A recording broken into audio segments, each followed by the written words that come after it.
The house was quiet, almost too quiet. Conrad sat at the edge of the bed, staring at the dim glow of the alarm clock.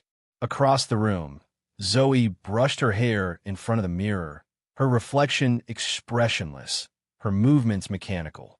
Between them stretched a silence that had grown so heavy over the years it felt like a third presence in the room. Their marriage had become a series of routines without warmth, words spoken only when necessary, and a distance that neither of them dared to cross. For years, they had clung to one ritual, the annual trip. It was the only time they pretended to try, the only time they gave themselves a chance to bridge the gap. This year, the plan was Italy, Rome, Florence, Venice. Conrad had clung to the idea as a lifeline, telling himself that perhaps under the Tuscan sun, they might rediscover something worth saving. But life, as always, had other plans. 2 days before their scheduled flight, Conrad's phone rang late at night. It was his boss, terse and urgent. A client crisis in Atlanta. They needed him on the first flight out. As he hung up, Conrad felt his chest tighten. He turned towards Zoe, who had already set her brush down and was watching him, her face unreadable. "I have to go to Atlanta," he said quietly, almost apologetically. "Just for a few days. I'll make it up to you." Zoe's lips pressed into a thin line. She said nothing at first, then shrugged. "Of course you do." The indifference in her tone stung more than anger would have. Conrad wanted her to argue, to fight, to demand that he stay. But instead, she simply walked out of the room, leaving him alone with the echo of her footsteps. The next morning, the house felt colder than usual. Zoe moved about the kitchen preparing coffee without looking at him. Conrad tried to reach for her hand across the table, but she pulled away, standing abruptly to pour herself another cup. "You'll figure out the tickets, right?" he asked cautiously. "Maybe we can push the flight back a few days?" Zoe turned, her eyes sharp but tired. "Don't worry. I'll handle it." Her voice was flat, final. That evening, Conrad packed for Atlanta. As he zipped his suitcase shut, he caught a glimpse of Zoe's phone on the nightstand. A message notification flashed, quickly disappearing. He looked away, forcing himself not to wonder who it was from. The airport was crowded the next morning, but Conrad barely noticed. His mind was on Zoe, on the way she had pulled away from him, on the thought that maybe this trip had been doomed before it even began. As the plane took off, he pressed his forehead against the window, watching the city shrink beneath him. Hours later, in the sterile quiet of his Atlanta hotel room, Conrad's phone buzzed. A message from an old friend back home. Attached was a photo. Conrad's breath caught. It was Zoe. She was in Rome, not alone. Across the candlelit table sat Ben, her colleague, the one Conrad had always suspected but never dared to accuse her of. They were smiling, their glasses raised in a toast. Conrad stared at the screen until the image blurred through his tears. His heart pounded, his stomach twisted. For years, he had avoided the truth, convincing himself that their silence was temporary, that their distance was fixable. But now, staring at that picture, he felt something inside him fracture. The silence that had once filled their marriage was no longer just emptiness. It was betrayal, sharp and undeniable. And for the first time, Conrad realized the storm he had been trying to outrun had already arrived. Conrad's return flight from Atlanta was heavy with dread. He sat rigid in his seat, the photo of Zoe and Ben still glowing on his phone screen. He had stared at it so long the image was burned into his mind. Every smile, every casual touch across that table, played over and over until he felt sick. He closed his eyes, but the darkness was no kinder. When the plane landed, he lingered in the terminal long after the other passengers had gone. He told himself he needed to gather his strength, but in truth, he feared what awaited him at home. The silence that had once been suffocating now promised confrontation, a final reckoning he could no longer avoid. The house was dim when he arrived. Zoe was already home, her suitcase tossed by the door, as if she hadn't even bothered to unpack. She sat at the dining table, scrolling through her phone, a glass of wine beside her. "Zoe," Conrad began, his voice low and strained. She looked up, her eyes cool, almost defiant. "You're back early. I saw the photo." His hand trembled as he set his phone down on the table, the screen still showing her with Ben. For a moment, the only sound was the ticking of the clock on the wall. Zoe didn't flinch, didn't deny it. She just stared at the photo, then met his gaze with unsettling calm. "You've known this marriage was over for years, Conrad," she said flatly. "We stopped being us a long time ago." The words cut sharper than any confession could have. Conrad staggered back, as if the air had been punched from his lungs. "So that's it? All these years, and this is how it ends?" Zoe sighed, swirling the wine in her glass. "You're still looking for something that isn't there anymore. Maybe it never was." The chill in her tone sent a shiver through him. Conrad wanted to scream, to demand explanations, to plead for the love they had once shared. But all that came with silence. The same silence that had haunted their marriage, now louder than ever. That night, Conrad packed a small bag. He didn't argue when Zoe suggested he move into the guest room, at least until things were settled. He lay awake on the narrow bed, staring at the ceiling, listening to the muffled clink of Zoe's glass in the kitchen. Every sound reminded him that their story was finished. Days turned into weeks, and the house became a battlefield of unspoken words. Papers were drawn up, signatures scrawled in ink. Conrad signed without reading too closely. The details didn't matter anymore. What mattered was that Zoe had already left him long before the ink dried. One evening, as he carried his last box to the car, he paused in the driveway. The house loomed behind him, dark windows staring like empty eyes. It had once been a place of hope, a symbol of their future. Now it was nothing more than a shell. He climbed into the car and sat there for a long while, gripping the steering wheel until his knuckles whitened. For the first time, he was truly alone. And in that loneliness, a question rose unbidden. What was left of Conrad Whitmore when the life he had built crumbled to ash? Conrad spent the next few months in a haze of exhaustion and detachment. The days blurred together. Wake up, go to work, come home to an empty apartment, eat dinner in silence. He threw himself into his work, as he had always done before, but now it felt like an escape, a distraction from the wreckage of his personal life. He hadn't been able to bring himself to unpack the rest of his things, the box of memories from his marriage still tucked away in the corner of his new bedroom. Munich was a fresh start. The city had a cool, crisp charm to it that helped mask the ache in his chest. It felt like a place where no one knew his story, where he could bury the past and try to rebuild himself. His job was demanding, but it offered something else, purpose. Yet, even in the flurry of emails and meetings, his mind kept wandering back to Zoe. It wasn't that he missed her. It was more like a dull ache, a constant reminder that something important had slipped through his fingers, beyond his control. He often found himself staring out of the office window, his thoughts drifting to a time when he had believed in their future, when they had been more than two people merely coexisting. Then one day, something unexpected happened. Conrad, a voice called, pulling him from his reverie. He turned to see Sarah, the assistant who had been working under him for a few months now. She was standing in the doorway of his office, a smile playing at the corners of her mouth. "Can I help you with something?" Conrad asked, still a little dazed. Sarah leaned against the doorframe, glancing over her shoulder to make sure no one was around. "I was just wondering if you wanted to join me for coffee. There's a great little place just around the corner. I know you've been working nonstop, and I thought maybe a break might do you good." Conrad hesitated. He wasn't used to company. He hadn't even really let himself get to know anyone in Munich. But there was something about Sarah's easy smile, the kindness in her eyes, that made him feel as if maybe it wouldn't hurt. "I think I could use a break," he said, standing up. They walked together to the cafe, the cold air biting at their cheeks as they stepped outside. Sarah was a chatterbox, but her words weren't forced. She had a natural way of making the ordinary seem interesting, and for the first time in a long time, Conrad found himself laughing, truly laughing, not out of habit, but because something in her energy felt light, unburdened. It wasn't a love story, not yet, but for Conrad, it was a breath of fresh air, a spark of something that reminded him there was still life outside the pain of his past. As the weeks passed, Sarah became more than just an assistant. They spent more time together, and the small moments they shared felt easy, comforting. Conrad began to notice the way Sarah looked at him. There was no pity in her eyes, no sense of obligation. She saw him as he was, without the baggage of his past. One evening, after work, Sarah invited him to dinner at her apartment.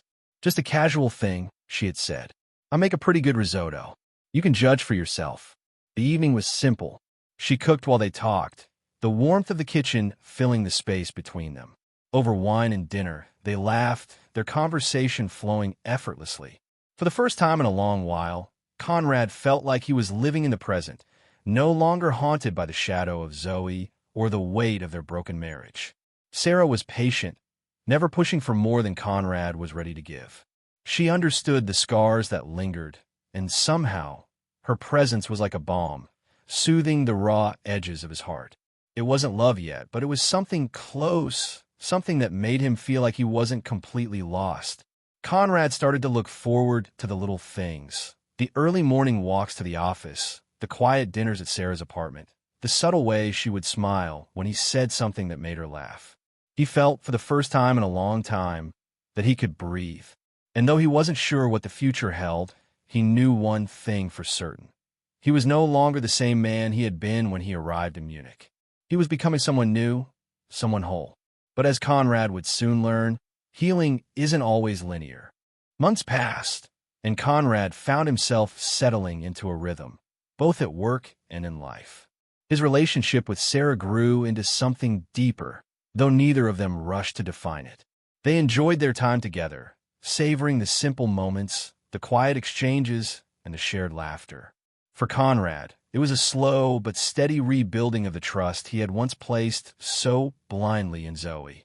He had begun to trust again, though it was Sarah, not Zoey, who had become the gentle force that held them together. But life, as always, had a way of interrupting even the most peaceful moments. One chilly evening in late fall, as Conrad sat at his desk finishing up some reports, his phone buzzed. It was an email from Zoey. His stomach dropped. It had been months since he last heard from her. The divorce was finalized. There had been no need for further contact. But now, Zoey was reaching out, and the email, though brief, was enough to send a wave of anxiety over him. "Conrad, I've been thinking about everything, and I need to apologize.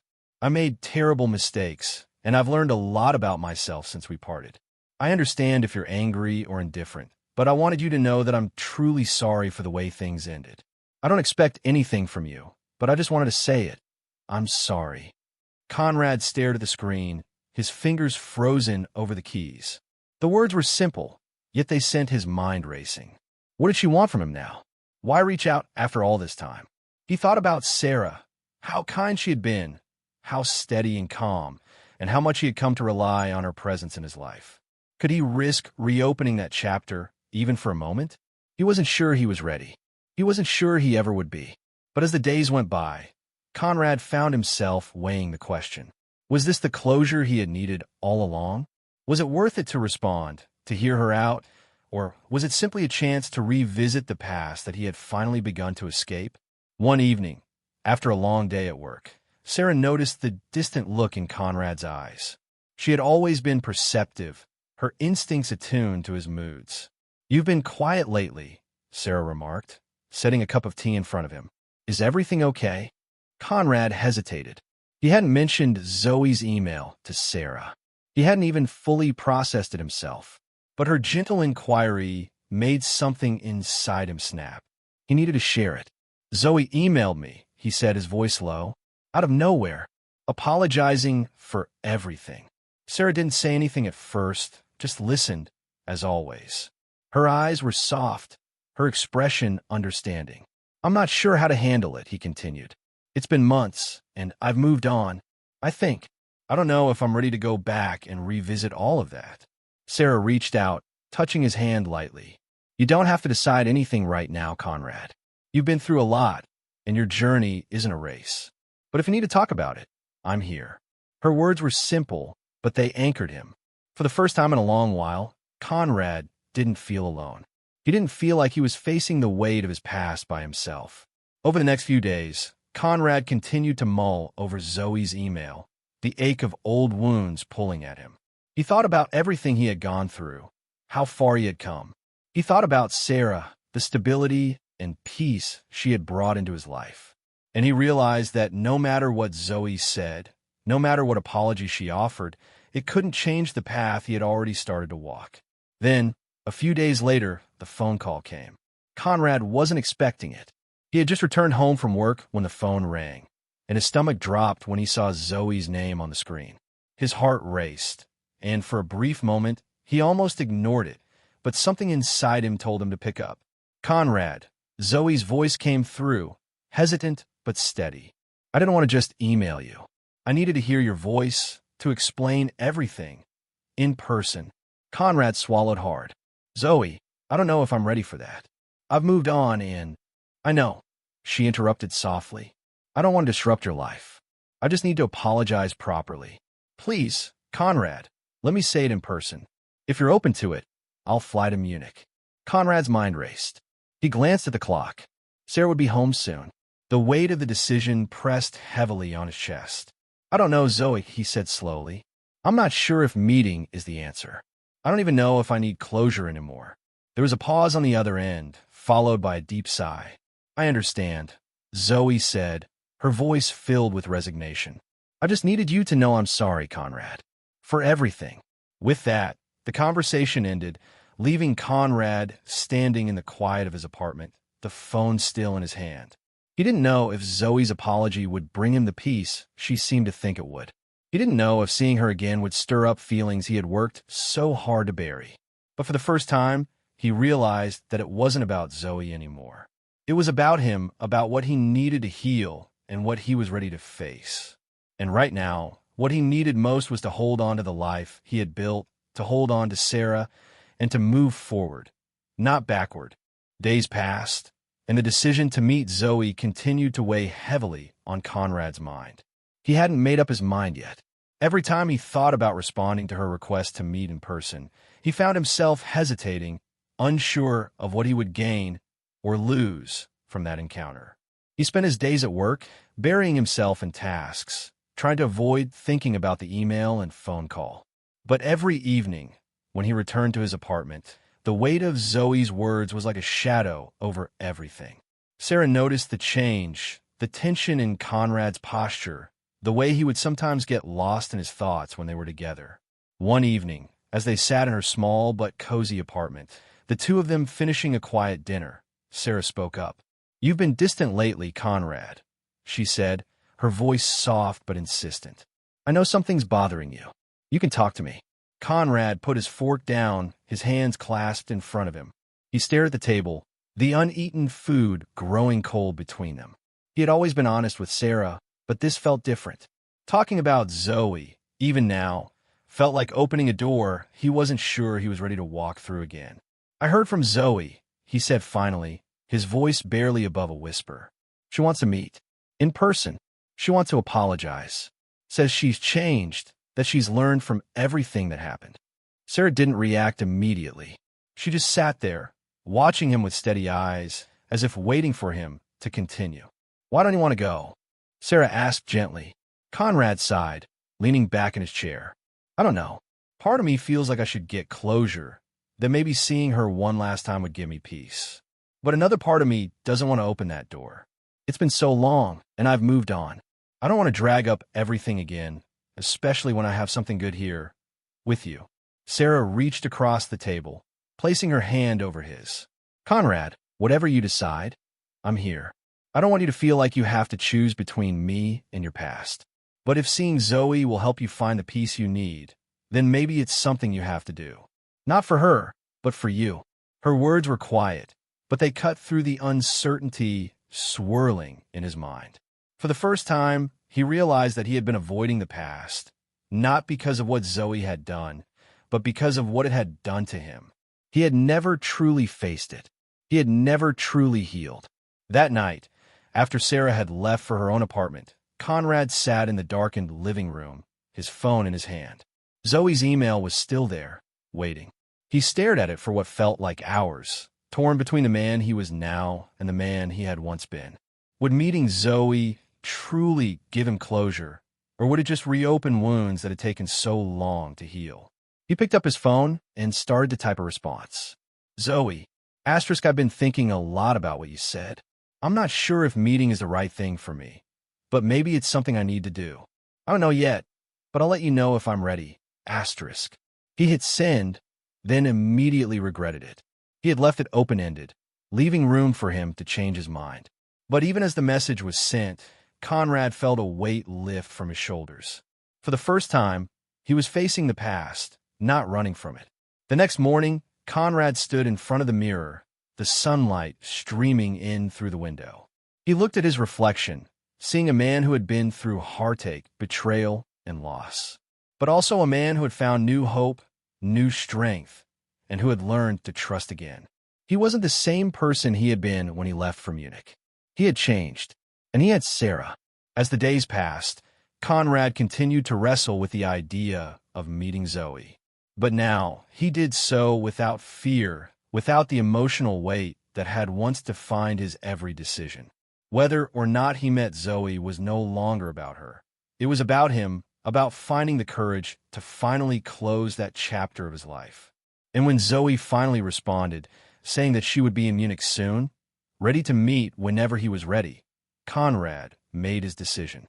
He would go, not to rekindle anything, not to revisit old wounds, but to face the part of himself he had been running from, to finally say goodbye to a past that no longer had a hold on him. But as he prepared for that meeting, Conrad couldn't shake the thought that some chapters, no matter how painful, needed to be read all the way through to the end before they could be closed for good. The day of the meeting arrived with an unexpected heaviness. Conrad had spent the morning pacing around his apartment, unsure of how he felt. He had promised himself that he would go to the cafe where Zoey had suggested they meet, but even as he got dressed, tying his shoes with mechanical precision, a part of him still hesitated. The sun was bright outside, but the weight of his past loomed over him like a cloud. Sarah had encouraged him to go, telling him it was important to face whatever was unresolved within himself. She had kissed him gently that morning, her touch soft but firm, reminding him that this was something he needed to do for himself, not for Zoey, not for anyone else. And though Sarah had been nothing but supportive, the thought of meeting Zoey stirred up emotions Conrad hadn't fully processed. He stepped out into the cool Munich air, his jacket pulled tightly around him as if to shield himself from both the chill and the nerves twisting in his gut. The cafe was only a few blocks away, but the walk felt like miles, each step heavier than the last. He reached the corner where the cafe sat and saw her standing outside, just as he had imagined. Zoey hadn't changed much since he last saw her. Her features still sharp and familiar, though her eyes seemed to carry a weariness that had never been there before. She looked up as he approached, and for a moment, neither of them spoke. They just stared at each other, two people who had once known each other intimately, but now felt like strangers. Conrad cleared his throat. "Hey, Zoey." "Hey, Conrad." Her voice was soft, but there was an edge of something he couldn't quite place. Regret? Guilt? Hope? It was hard to tell. They walked inside together, the quiet hum of the cafe filling the space between them. They ordered coffee, the small ritual of it almost soothing in its normalcy. For a moment, the conversation felt ordinary, almost like nothing had changed. But Conrad knew better. Things had changed. They had both changed. As they sat across from each other, the silence grew, more uncomfortable than either of them expected.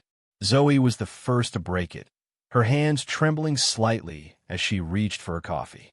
"I don't know where to start," she said, looking down at her cup. "I've been thinking about this moment for months, and now that I'm here, I don't even know what to say." Conrad studied her face, searching for any trace of the woman he had once known. There was a vulnerability in her eyes that hadn't been there before. It was raw, unguarded, and for a moment, he felt a pang of sympathy. But that sympathy was fleeting. "Maybe you don't need to say anything," Conrad said quietly. "Maybe this is just about hearing what you need to say and letting it go." Zoey's gaze lifted to meet his, and for the first time since they sat down, her expression softened. "I don't expect forgiveness, Conrad. I don't even know if I deserve it. But I owe you an apology. For everything. For how I treated you. For the way I let everything fall apart." Her voice cracked slightly on the last words, and Conrad could see the effort it took for her to continue. But still, something in him held back. He didn't feel angry anymore, but he didn't feel the need to make things right between them either. "You don't need to apologize to me," he said, his voice steady. "You did what you did. I did what I did. We both made choices, and they led us here. But I've moved on, Zoe. I'm not angry, but I'm also not interested in going back." The words were harder to say than he expected, but they were true.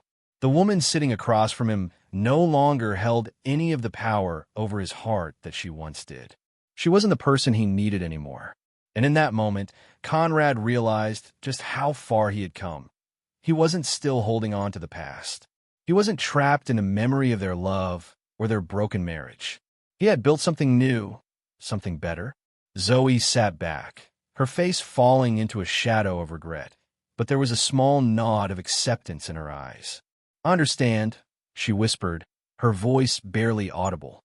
"I just wanted you to know I'm sorry for the way I ended things. And I hope, somewhere down the line, you can find peace with that." Conrad felt the finality in her words, the last stitch in the wound they had both created finally being pulled tight. And in that moment, he realized that this meeting wasn't for her. It was for him, for his own closure. The conversation drifted towards safer topics after that. Small talk about work and life in Munich, things that seemed so distant from the past they once shared.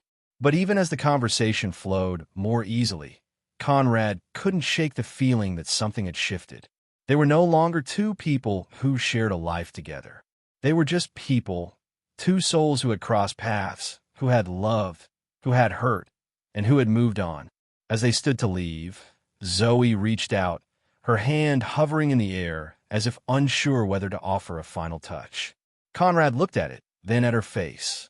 For a brief moment, he thought about offering her a hug, a gesture of forgiveness, but he knew it wouldn't change anything. Instead, he gave her a small smile. "Goodbye, Zoe. Goodbye, Conrad."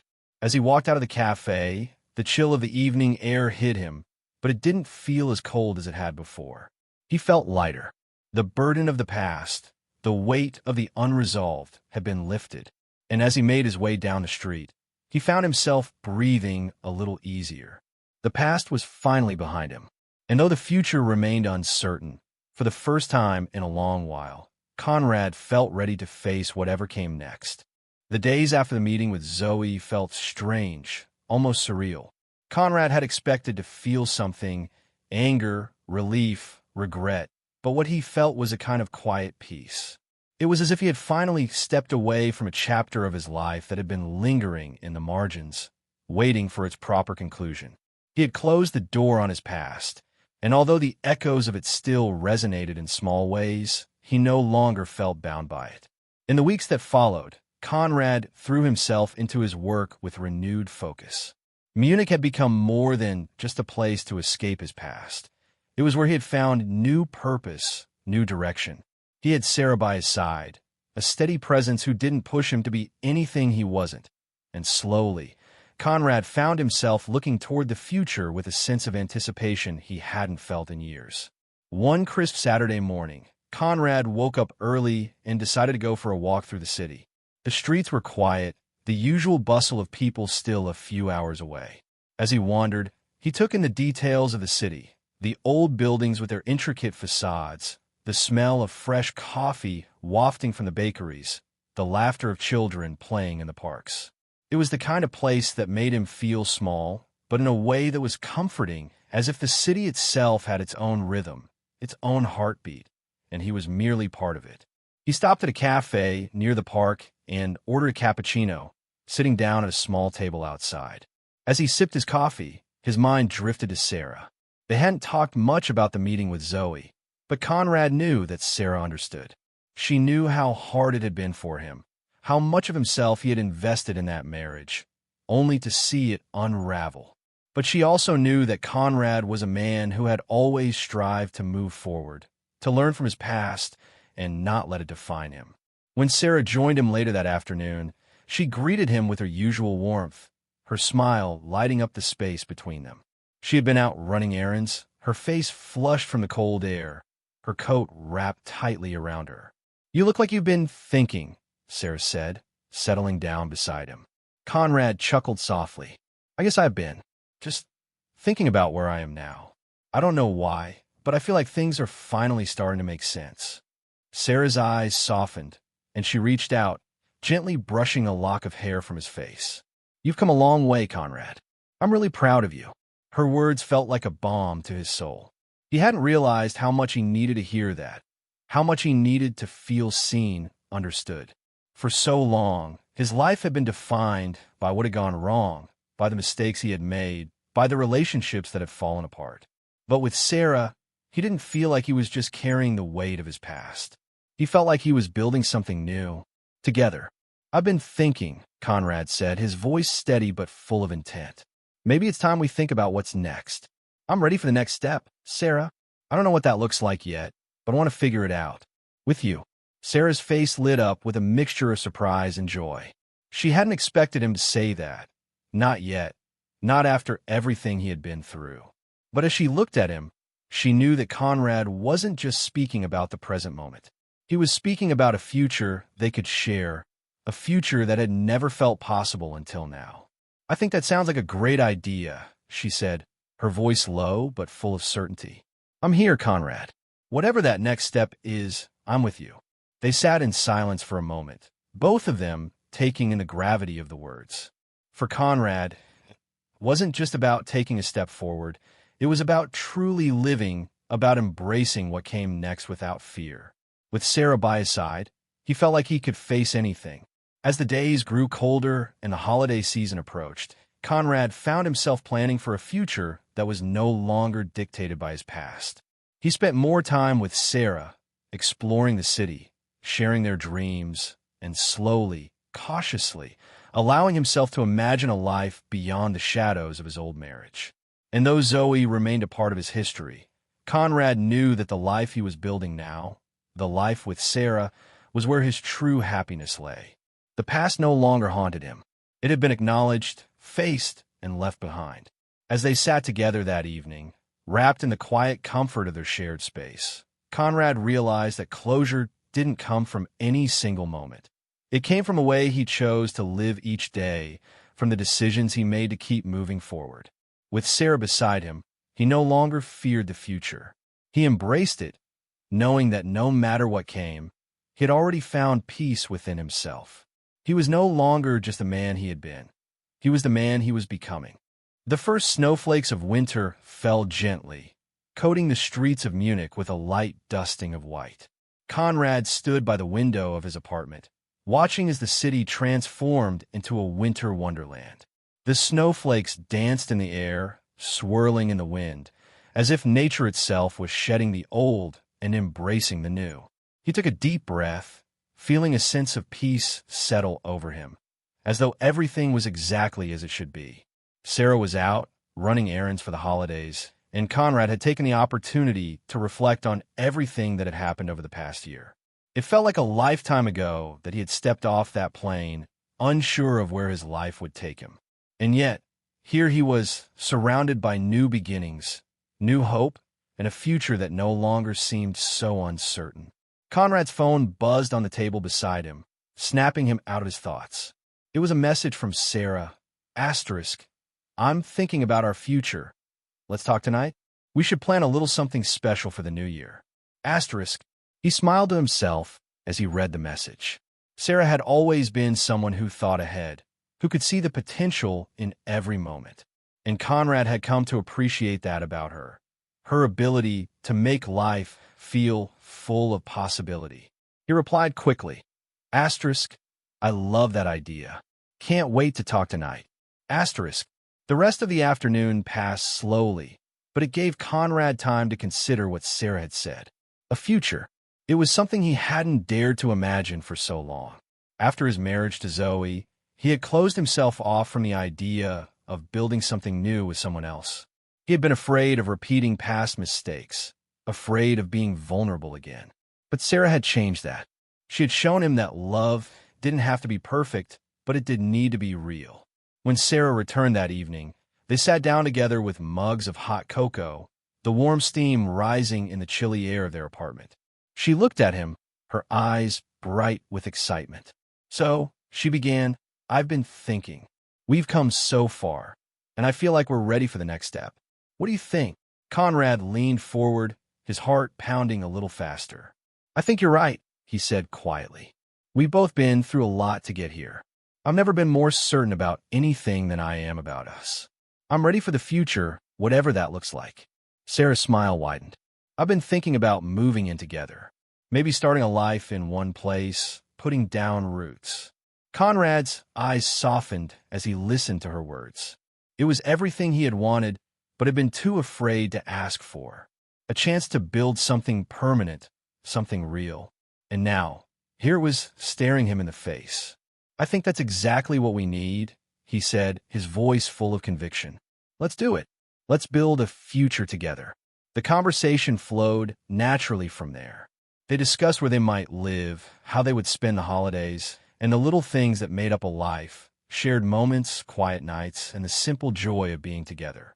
As they talked, Conrad felt a surge of gratitude for Sarah, for the way she had come into his life and changed it in ways he never imagined.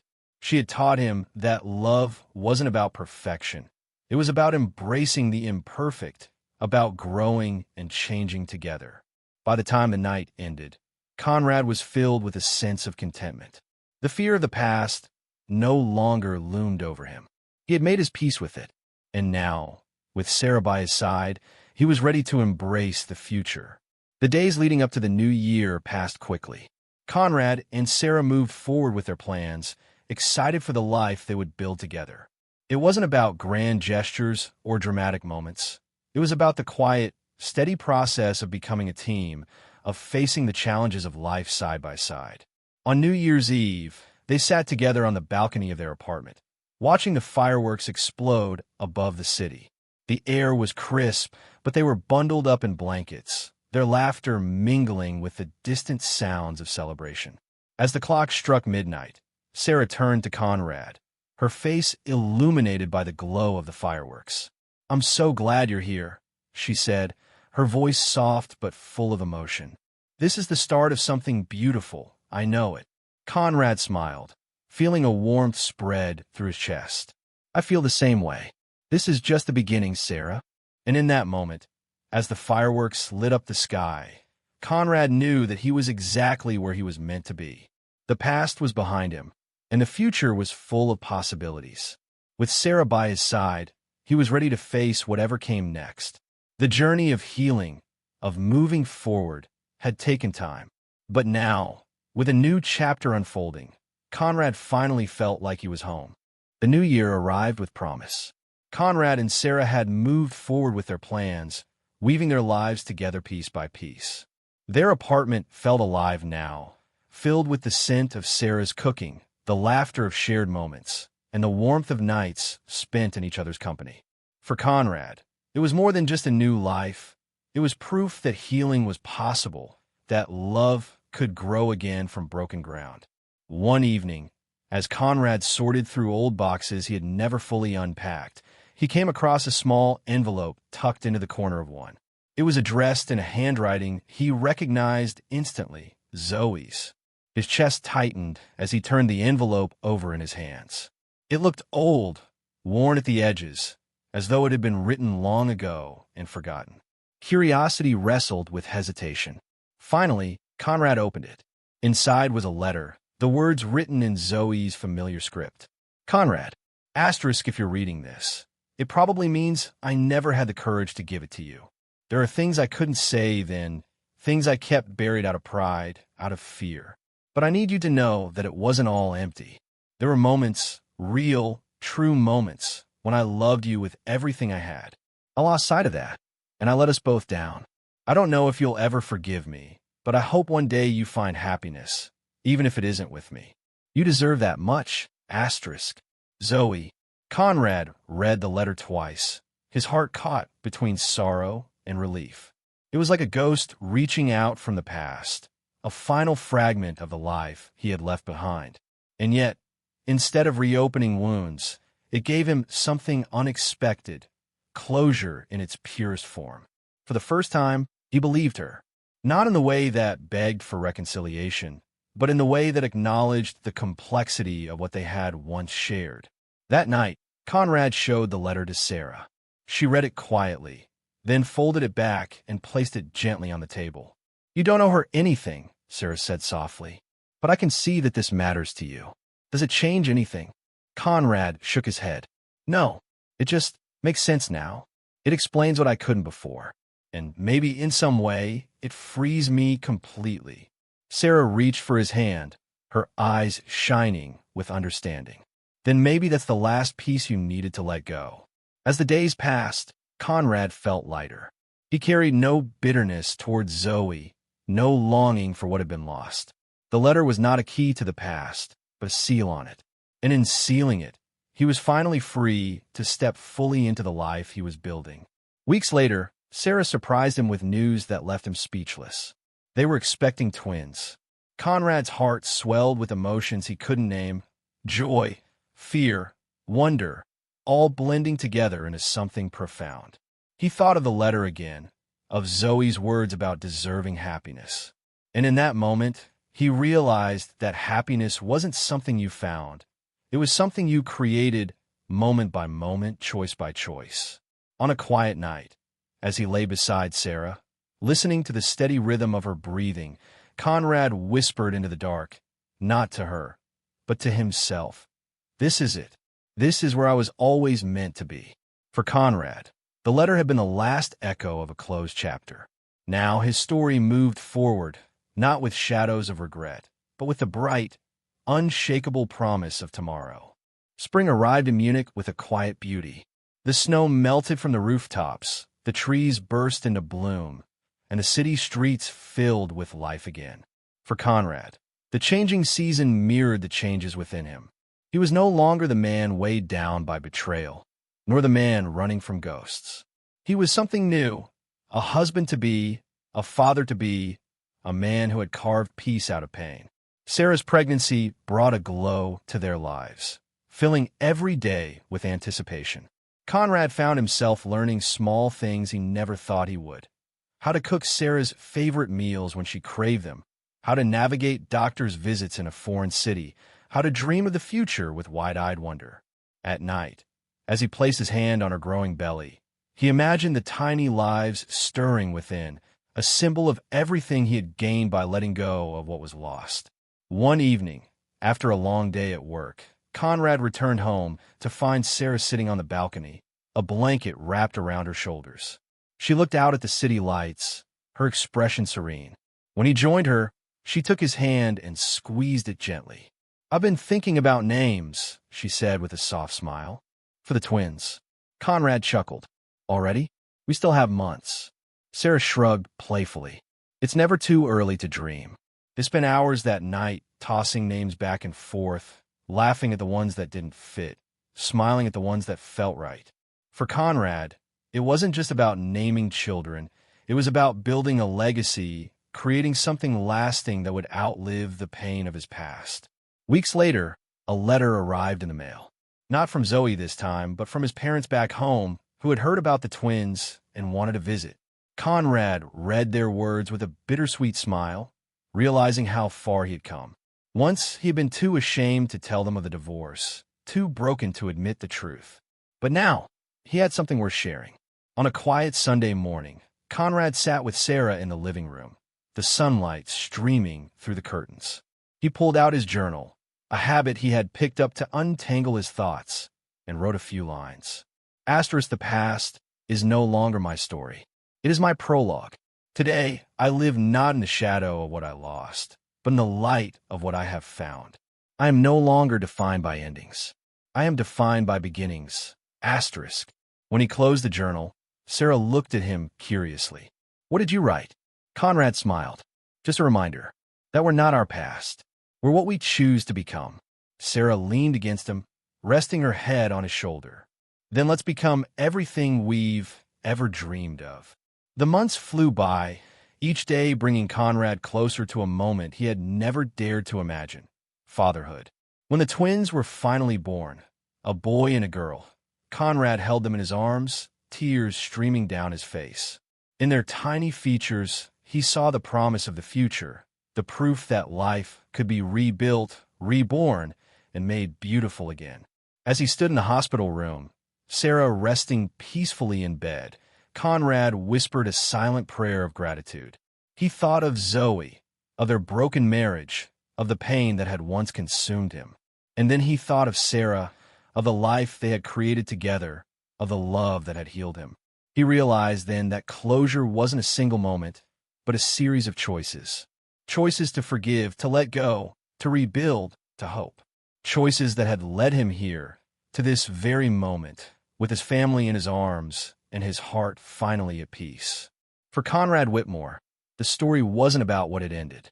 It was about what had begun. And as the morning sun poured into the room, warming the faces of his newborn children, he knew this was the future he had been waiting for all along.